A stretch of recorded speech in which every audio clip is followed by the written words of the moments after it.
ఏకంగా 15,000 గ్రామ సచివాలయాలు, ఏకంగా 15,000 గ్రామ సచివాలయాలు ఒక record. Never in the past. ఏకంగా 15,000 గ్రామ సచివాలయాలు ఒక రికార్డు. ప్రతి సచివాలయంలో దాదాపుగా 10 మంది ఉద్యోగులను నియమించడం అది ఇంకో రికార్డే. దీనికోసం ఒకే ఒక నోటిఫికేషన్ ఏకంగా 1,34,000 మంది ఉద్యోగులు నియామకం.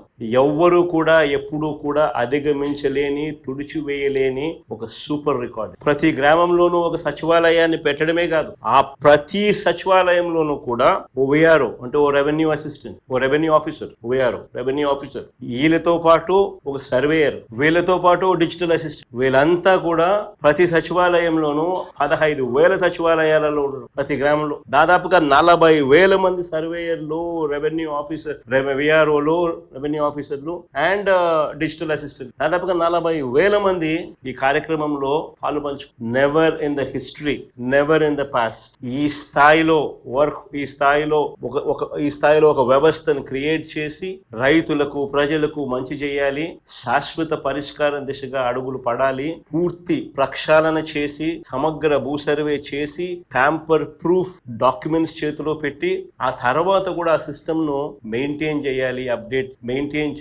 అప్డేట్ కాబడ్డ పని తపన పడిన ప్రభుత్వం ఎప్పుడూ లేదు. మరి ఇవన్నీ తాను ఎప్పుడూ కూడా చేయకుండా మరి ఏ రకంగా చంద్రబాబు నాయుడు గారు ఈ రికార్డును తన ఖాతాలోకి వేసుకుంటూ క్రెడిట్ చోరీకి ఎలా పాల్పడతాడు అన్నాడు. నిజంగా ఇవన్నీ కూడా ఏవి కూడా ఒక్కటి కూడా చంద్రబాబు నాయుడు హయాంలో జరగాలి. మరి సిగ్గుండాలి కదా క్రెడిట్ చోరీ తీసుకునేదానికి.